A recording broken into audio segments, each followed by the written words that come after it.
On today's edition of Cronkite Sports Live, once again, we're talking ASU baseball. I mean, how could you not? They've won 18 of their last 20 games. Also, ASU football spring game is tomorrow. It's got a new look under Kenny Dillingham, and we'll tell you everything you need to know. On top of that, ASU Beach Volleyball is hosting the Sun Devil Classic. We've got coverage from Tempe, so stay tuned for that, and so much more on this edition of Cronkite Sports Live.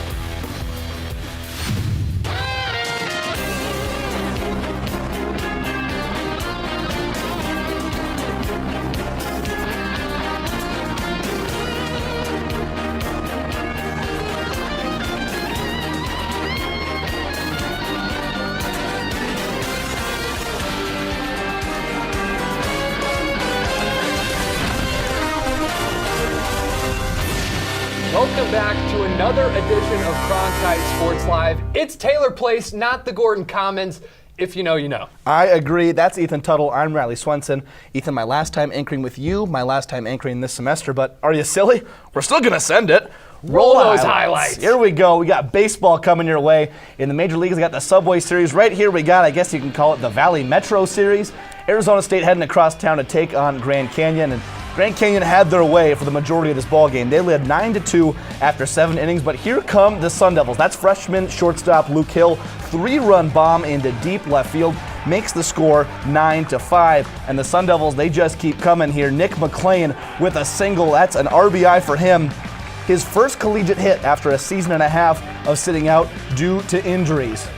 And as we move on now, it's 9-6. Sun Devils still trail, but it's Toby time. He gets the game-tying RBI there, making it 9-9. And so the Sun Devils have clawed their way all the way back into this game. They were once trailing 9-2. Now it's 9-9 in the 8th inning, but the Sun Devils are not done yet. Luke Hill had 5 RBIs in the night, none bigger than the 2 right here. He gives the Sun Devils an 11-9 lead now. So they find themselves all the way back, and they've taken the lead over Grand Canyon on the road. They would lengthen it out to 13-9. Grand Canyon would get a run back, but Owen Stevenson would come in to close the game. ASU comes all the way back. They win 13-10, improve to 24-9 on the season. Darn right you're gonna gritty. Willie, what do you got for us? You can see what happens when you don't show up to play, and you can see what happens when you do show up to play. And it shouldn't take you 6 innings for them to wake you up and for you to get going. It's hopefully we can get in the habit of coming out, the first inning and playing well. But I think the message to our guys is, regardless of the score, you keep grinding, because you never know what can happen. And to be able to put up 9, against a pretty good team like that is impressive. So I don't think they had any miscues. We just found holes and put together really good at-bats. All right, we've got Cooper Hancock here in studio to talk some more ASU baseball. Cooper, ASU ranked for the first time under head coach Willie Bloomquist. They're number 24 in the D1 baseball rankings. What's got them to this point? So after that Washington State sweep over the weekend and that big comeback win on Tuesday against GCU, this is the first time ASU's been ranked in the Willie Bloomquist era. Last time they were ranked was all the way back in 2020. And to put this into perspective, they've won their first 4 Pac-12 series. This is the first time since 2009 that they've done this. They're 6-0 in the league and home, and they got 3 Pac-12 players of the week. This is Campos, Contradas, and Keishel. To compare some stats from the last couple of years, in games decided by 3 runs or less, they were 12-2, while last year they were 14-16. And games decided by 1 run, it's more importantly, they were 5-2, while last year they were 1-7. So clearly a big difference there. And the bullpen has a big difference too, as this year they're at 4.58 ERA, and last year it was 6.63. Relievers Manning, Stevenson, and Peary are gonna have to pick up some slack after big reliever Jesse Wainscott will miss the rest of the year with a broken collarbone. All right, let's talk some Nick McLean, because he got his first collegiate start against the Lopes. 3 for 6, home run, 4 RBIs. He was a standout in that first collegiate performance. So what did you see from him, and what do you like about him? Yeah, so that was McLean's first collegiate game, and of course, 2-run missile in the 9th inning to pad ASU's lead. And some more background on him. He started the year off with the injury. He was supposed to be that starting center fielder for ASU, but of course with that wrist injury, he was sidelined until now. And he committed to UCLA, but transferred to ASU. Funny story is that when he transferred to UCLA, he actually regretted his decision pretty recently. When he toured ASU, he wanted to come there, and in the McLean family, baseball is a common note, as his brother Sean plays for the Rancho Cucamonga Plates, which is the Dodgers single-A affiliate, and he played 2 seasons at ASU. His brother Matt plays for the Louisville Bats, which is the Reds AAA affiliate, and he played 3 seasons at UCLA. So all 3 of them, all big baseball guys, and they hope to spend the offseason together in Arizona for coming years and hopefully play in the MLB together. And Nick will hopefully have a big role for ASU the rest of the year. Bloomquist will like to be cautious, not prevent any more injuries. Well, the Sun Devils are 24-9 overall on the season. They got to that conference 10-win mark, fastest time since 2009, so they've been on fire, really. But Cooper, what can they improve on the rest of the way? Because Willie Bloomquist's still not satisfied yet. Yeah, so we all know that ASU is having one of their best starts in recent history, but not all teams are perfect. Despite being able to put runs across the board, they've been striking out a lot. In the last 5 games, they've struck out 34 times. The offense has also made up for some pitching concerns that they've had recently, as we saw on Tuesday, 10 earned runs for the pitching staff, but ASU is still able to complete the 9-2 comeback and secure that win. And for the team, they need to iron out some of the kinks, as they are still yet to play teams like UCLA, USC, and Stanford. And if the pitching improves, strikeouts are limited, this team could be lethal. All right, well, thank you so much, Cooper, for all the breakdown here in studio. We've also got Sammy Newton studio to talk a little bit more about the upcoming schedule for the Sun Devils, as it's only going to get tougher and tougher. Sammy, what do you got? Yeah, ASU baseball, Ethan, has raced out to an amazing 10-2 start to Pac-12 play. However, all 4 series are come against the bottom 4 teams in the conference standings. The schedule begins to heat up, starting with Oregon State, who comes to Phoenix next weekend. The Beavers remain the dominant pitching staff in the Pac-12. Despite losing a few high-quality arms, Oregon State leads the conference in ERA and are second in strikeouts. Up in Eugene, the Beavers' arch rival, one of the more well-balanced teams, and have flirted with a top 25 ranking this season. Oregon's offense is led by Tanner Smith, and it ranks 3rd in the Pac-12 in home runs, while the pitching staff's respectable 4.30 team ERA comes in 4th. Next is Stanford. The Cardinals are currently ranked 8th in the country, and the offense remains their strength, ranking 1st in the conference in home runs, on-base percentage, and slugging percentage, becoming 2nd to ASU in batting average. The Cardinals' kryptonite this year has been the pitching staff, which has an ugly 5.21 team ERA, but the Cardinal pitchers have gotten guys to whiff, striking out the 3rd most batters in the conference. ASU will close the season with 2 LA schools. First, traveling to USC, where the Trojans were picked to finish 10th in the preseason Pac-12 Coaches Poll, but they have surprised everyone and are currently ranked 23rd in the country, 1 spot ahead of ASU. Finally, the Sun Devils close the season with the UCLA series. Series losses to both the Washington schools have put a damper on UCLA's season, but the Bruins are currently ranked 22nd in the country and still boast an impressive pitching staff, which ranks top 3 in the conference for nearly every pitching stat. If the Sun Devils want to remain atop the conference, they will have to show that the team's hot streak is not just a product of their opponents. Back to you guys at the desk. Thanks for that, Sammy. Should be a fun race down the stretch in Pac-12 baseball, but now we switch over to another sport with a bat and ball to talk some ASU softball. The Sun Devils have been up and down all year, and to give us a breakdown of where they currently stand, here's Grace Johnson. Inconsistency. That has been the theme for Arizona State softball this season. At some point, the team has looked like a formidable contender in the tightly contested Pac-12, while at other times, they've just struggled. Starting off the season, the Sun Devils seemed to be heading in an optimistic direction.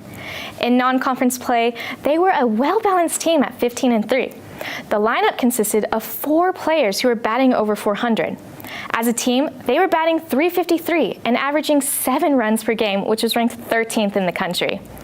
But then they opened up conference play against Arizona and headed to the Oklahoma State Mizuno Classic, where their momentum was halted. In this stretch, ASU went 2-5. While their batting average went down, their ERA went up, and both of these factors combined dropped the Sun Devils' winning percentage.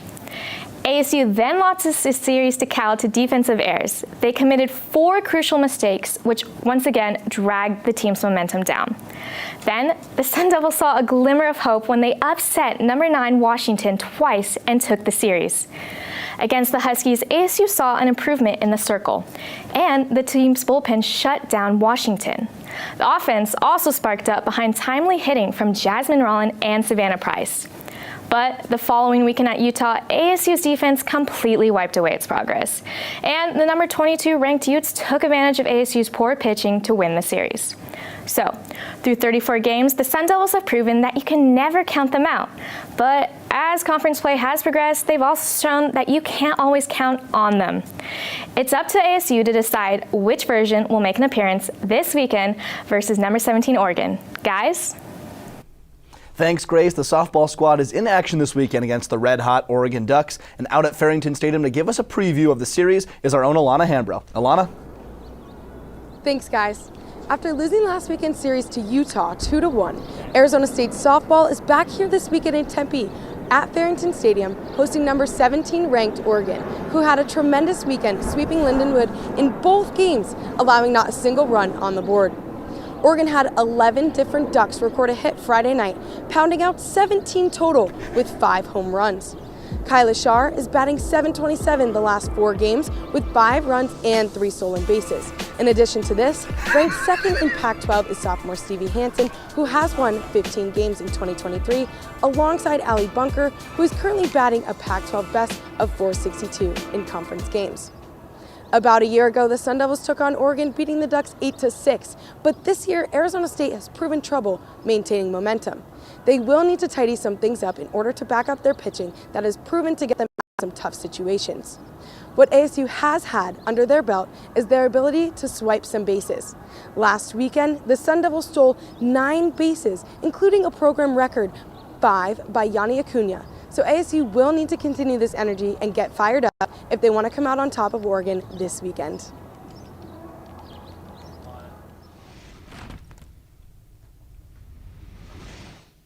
Thanks, Alana. Great stuff out there at Farrington. First pitch is going to be at 6 p.m. from Club Farrington, and you can also catch that one on Pac-12 Arizona. Moving on now, there's a lot of hype surrounding ASU's spring football game with a handful of new players. Our own Blake Neiman is out there to preview what to watch out for on Saturday. ASU spring practice has finally come to a close, and with that, we are left with the climax of this weekend's spring game right here at Sun Devil Stadium. Unlike under former head coach Herm Edwards, this year's spring game will feature more of a traditional style, as Kenny Dillingham seeks to bring the best out of his players under the pressure to perform. The presence of the community will also raise the stakes a bit, as especially if they meet Dillingham's goal of getting 40,000 fans in the stands. As far as play on the field goes, wideouts and defensive backs will have some extra incentive to perform well, as they have been put front and center all spring long with their one-on-one matchups in practice. The same goes for the quarterbacks, who will be feeling the heat both literally and metaphorically as they carry a chip on their shoulder and making their case for the starting job. Overall, it should be a fun and exciting day with lots of talent and competition being put on display, and not to mention the fact that it's supposed to be 85 and sunny, the perfect setting for Sun Devil fans to try and activate the Valley. 10, 9, 8, 7, 6. Thanks, Blake. Looking forward to that spring game tomorrow. And Ethan, if my memory serves me right, though, I think you have some sort of segment named after you.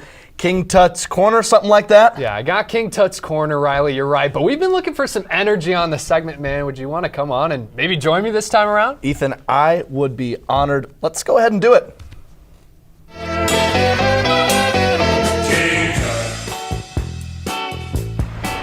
We're back in King Tut's Corner. This time we've got Riley Swenson joining me amongst the pyramids behind me. Well, this past weekend, some Sun Devils came head-to-head at the annual Masters Tournament. And as usual, it provided plenty of entertainment. That's right, Ethan. Live Golf and PGA Tour players are on the grounds together down in Georgia, and it just felt like this tournament meant a little more. It was a bit of a reunion seeing these guys back together at Augusta, and when you take a look at this graphic, Riley, it's actually pretty split up with former ASU golfers on either side. Riley, it looks like you've got some Live guys on your side of the screen right there. Yeah, you know, they paid me to come over here and join them. It was an offer I couldn't refuse, but it was kind of odd to see those Sun Devils split up on different teams in a sense, but both sides performed well. Phil Mickelson from the Live Tour finished second, and of course we know it was a different ASU golfer who came out victorious, as John Rahm from the PGA side took home the green jacket. All in all, if you're a Sun Devil golf fan, you've got to be pleased with the showing. Riley, I get psyched up for the Masters like big time, but I'm also a college football nut, and having some spring football back is just so refreshing. Head coach Kenny Dillingham has made it clear when speaking to media and posting online that he wants to have the spring game packed at Sun Devil Stadium. If you're a fan, what's drawing you out? Ethan, I think the biggest reason fans are going to go out and support is simply the guy you just mentioned, Kenny Dillingham. This guy just has an infectious energy about him. I mean, he thinks he can take on hell with a squirt gun. On top of that, I think people want to see Jaden Rashada. The freshman quarterback is as quick as a hiccup and is a player you just can't take your eyes off of. Outside of Rashada, there's plenty to be excited about. And at the end of the day, it's football. Who doesn't love that? Taking a look at some of these other spring football games from around the country, attendance is just not where you want it to be, and you can see it at some of these CFB powerhouses like Auburn. I mean, absolutely nobody there. And clearly, Riley, I mean, it's because of the weather, and that's just something that's not going to be a factor at ASU's spring game.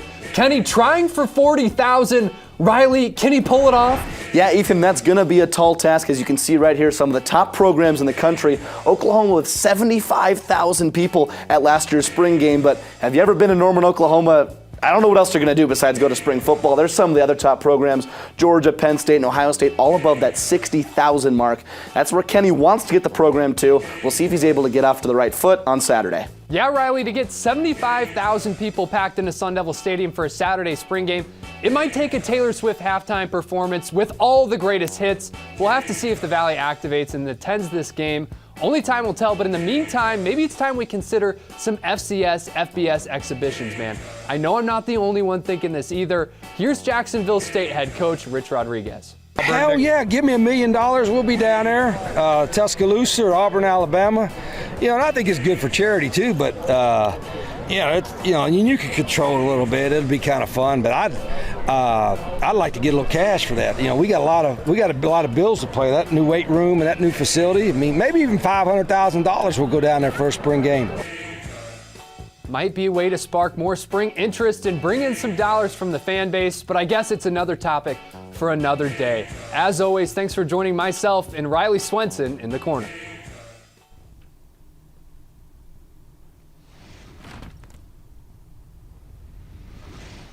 We're out of the corner and back to reality, which means we're talking about some ASU golf. They're playing host to the Thunderbird Collegiate this weekend, and out at the course to give us an update is our own Trey Jordan. And Trey, you're usually in the studio pushing the buttons. Now the viewers finally get to see you on camera. How's it going, buddy? And what's going on right now at the Thunderbird? Oh, it's going great out here, Riley. This weather is beautiful. I'm trying to get my tan on, and the course just looks phenomenal. The greenskeepers did a great job. They redid these fairways here in the fall, and then they also rolled the greens out even more than they were rolling a 9 earlier this week, which is pretty slow. It's like your local Muni. And today, if you can see in the B-roll, they are not rolling that slow anymore. ASU has really impressed me today. They started out 20 under, which, I mean, come on, Riley, that's just crazy. Especially with the play of Preston Summerhays, Michael Mieseth, and Jose Ballester, who shot 6 under on the back 9 of his first round. These Sun Devils are definitely using that home course advantage that Ben Parrish talked about last week. Yeah, Trey, and you talk about some of those guys right there. The course looks phenomenal behind you right there. And who are those guys that we should be looking out for as the tournament comes down to the stretch? It'll wrap up tomorrow. So who are we looking out for, and who are some guys to keep an eye on? Yeah, Riley, they're wrapping up that second round here today. They played 36 today, which is quite a marathon. But they're wrapping that up. They have about an 8-stroke lead, if I remember correctly. They're finishing up now, but I would pick Preston. Honestly, he's been their consistent rock all season long. He's had low score. Guys are picking up here and there, and they just haven't been able to pull it all together. And I believe in Preston because he's always cool, calm, collected. He's never too high, too low. He's always just business, and I really respect that about him. All right, thank you so much for the update, Trey, and stay safe out there on the course. Watch out for some golf balls. Make sure to reapply some sunscreen and enjoy the golf. The Thunderbird Collegiate continues today and will wrap up tomorrow, so stay tuned to the Cronkite Sports social media pages and cronkitesports.com for updates. Thanks.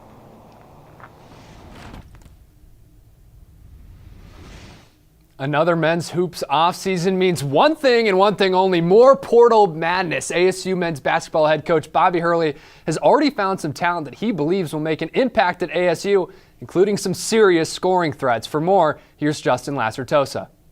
Following one of the most exciting seasons in the recent history of ASU men's basketball, it has been a rather hectic offseason thus far for the Sun Devils. Despite that, Bobby Hurley and company have wasted no time adding new faces to help fill out the roster. Rising senior guard Malachi Davis was the first player to make the move to Tempe, coming from Tallahassee Community College at the junior college level. Davis has been dubbed one of the most prolific scorers in all of JUCO, and for good reason, as he posted up stats of 17.1 points per contest on 50% from the field and 35% from long range, but those statistics don't fully paint the picture. During the NJCAA tournament, Davis exploded where he led the Tallahassee Eagles to a Final Four appearance and averaged a staggering 35.7 points in the process. Davis is an ambidextrous scorer who primarily operates with his left hand, but can use either one to wreak havoc on defenders, while also excelling at controlling the pace of the game in a half-court set and providing next-level rim pressure, which allows him to embrace contact down in the trenches. Along with the Toronto native, the Devils roped in rising sophomore forward Kamari Lands. Lands is a former 4-star high school recruit who was coming off his freshman year at Louisville, but unlike Davis, Lands didn't have the greatest 2022-2023 campaign, as he averaged 5.9 points per contest while shooting 32.6% from the field and 33% from three. Lands lacked any sort of feel for the game at the next level, but he has the makings to be a ferocious wing defender down the line due to his physical tools, while also displaying smooth shooting mechanics off the catch with spurts of shot creation. Despite a rough freshman season, ASU has plenty of time to develop Lands throughout his young collegiate career. Bobby Hurley and his squad still have moves to make in time to set the table for the upcoming season of men's hoops, but they certainly aren't off to a bad start attacking the transfer portal. Well, with all of this off-season movement already on its way pretty much, Justin, we're going to bring you into the studio. Glad to have Justin Lacertosa right beside me now. Justin, the Sun Devils, I mean, there's been some uncertainty in the transfer portal with some guys leaving. Just today, Duke Brennan announced he's in the transfer portal as well. So for the Sun Devils, what is this rising sophomore like Kamari Lands really going to bring to ASU's offense? Yeah, Ethan, as you said, it's always important to really see and evaluate how the new transfers fit on their new teams. And luckily for ASU, Kamari Lands fits with them like a glove. Right now, he's slated to be a starter going into next season, and I wouldn't be surprised if he finds himself in that starting role on opening night. His role will probably be reduced this season. He had some trouble at Louisville adjusting to the feel of college basketball, but he's going to be a solid tertiary offensive guy in that role. You know, coming off the screens, moving out the ball in his hands, setting himself up for efficient catch-and-shoot looks while also cutting on the baseline. Those are things that are important for a role player or someone in that role to have. And I think he's also going to get some reps as a shot creator because he's shown that he could slash to the rim from the top of the key and finish with contact. He could get to the mid-range with his high arcing release point and hit those shots and make the defense pay. So I think this is more of a developmental year for Kamari Lands, and I think in the future he could easily be a cornerstone and one of the faces of Sun Devil hoops. I want to talk a little bit about Malachi Davis as well.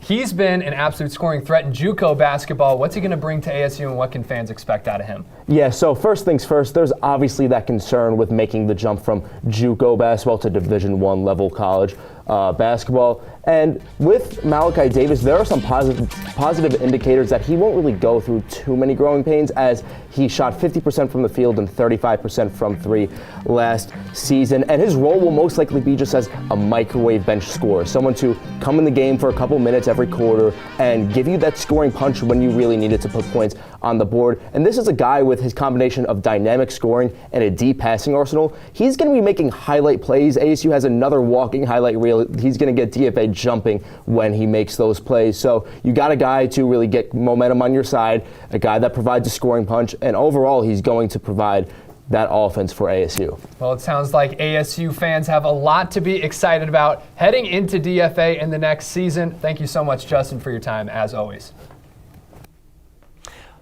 Following a disappointing finish in Pittsburgh, ASU Gymnastics will regroup and prepare for next season. We bring in Tia Reed to give a rundown on ASU's past few weeks and to highlight some of its bright spots from this season.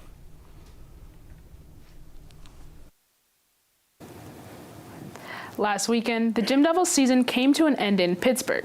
Although ASU wasn't able to make it out of regionals as a team, Sun Devil standout Hannah Scharf qualified to nationals as an individual in the all-around for the second time in her career.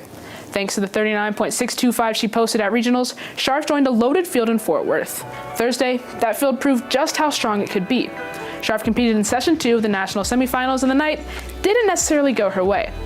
She finished with a season-low 38.6375. Despite the disappointing finale for the senior, ASU still has a lot to be proud of this season. They stole wins from Oregon State and Utah in what was their first victory over the Utes in 2 decades. The Sun Devils also posted the highest true road score in program history against Washington on February 26. All this and more resulted in a national ranking of 15 to close out the season. And while things may have ended on a sour note for Scharf, she'll get one more chance at leading her team to nationals, as she's already announced plans to use her 5th year of eligibility. The season may not have ended the way the Gym Devils wanted, but there was certainly a lot to highlight for them as they move into the offseason. Back to you guys at the desk.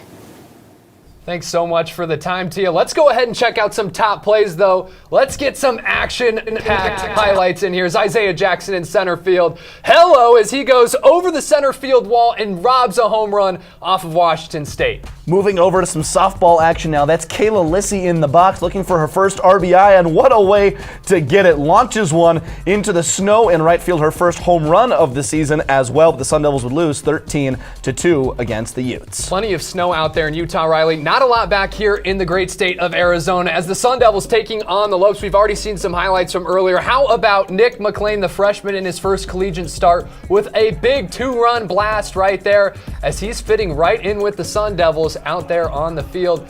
Doesn't matter where he is. He seems like he's going to be a dangerous guy and a guy to watch out for, Riley. And Ethan, you said it, the weather warming up here in Arizona. Baseball, softball, golf, you name the sport. We've got it going on right now. For everyone in the studio, for Ethan Tuttle, I'm Riley Swenson. You've watched Cronkite Sports Live, and we'll see you next time.